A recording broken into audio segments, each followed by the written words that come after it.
langkah konkret dari Kementerian Keuangan untuk memberantas ekspor impor ilegal. Jadi tentang illegal thrifting itu Pak, kemarin beberapa hari lalu saya kebetulan di Badan Aspirasi Masyarakat, saya sangat mendukung apa yang sudah dilakukan dan diberikan statement oleh Pak Purbaya di beberapa kesempatan, itu memang betul Pak.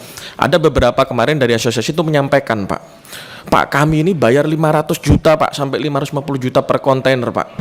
Raker Komisi 11 DPR dengan Menteri Keuangan Kamis 27 November 2005 memang mengungkap banyak praktek impor ilegal. Tapi di luar itu ternyata muncul kasus yang tak kalah menyita perhatian.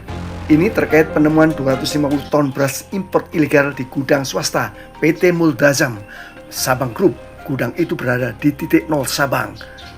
Entang Sastra Atmaja, Ketua Dewan Pakar DPD HKTI Jabar, mengecam lewat opininya di media sosial. Menurutnya, Sabang bukan hanya pintu paling barat Indonesia, ia adalah titik 0 martabat pangan bangsa. Namun ironis, justru di tanah yang seharusnya menjadi benteng kedaulatan ditemukan 250 ton beras impor ilegal tersimpan rapi dalam gudang swasta yang kini disegel aparat. Kasus ini bukan sekedar tindak pidana tetapi tamparan beras bagi ambisi besar Indonesia seperti impor beras pada tahun 2005 dan memproklamirkan swasembada 31 Desember 2025. Entang menyodorkan pertanyaan, kenapa Sabang, kenapa ilegal? Jawabannya sederhana, namun pahit. Keuntungan ekonomi menggiurkan.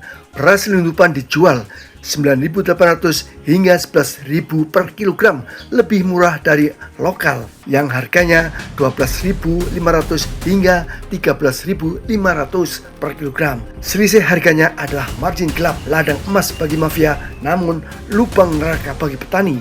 Pemerintah menyatakan stok 4 juta ton bahkan 4 juta ton lebih.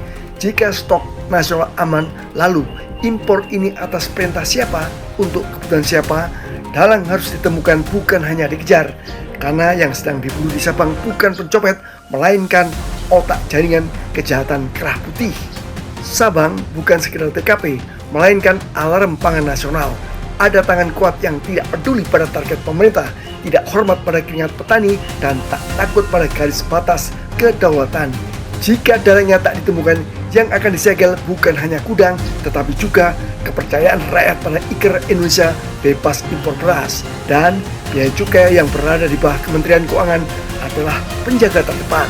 Harusnya antara Direktorat Jenderal Pajak dan Cukai ada satu kerjasama yang diorkestrasi oleh Menteri Keuangan. Tapi kelihatannya ini jalan sendiri-sendiri.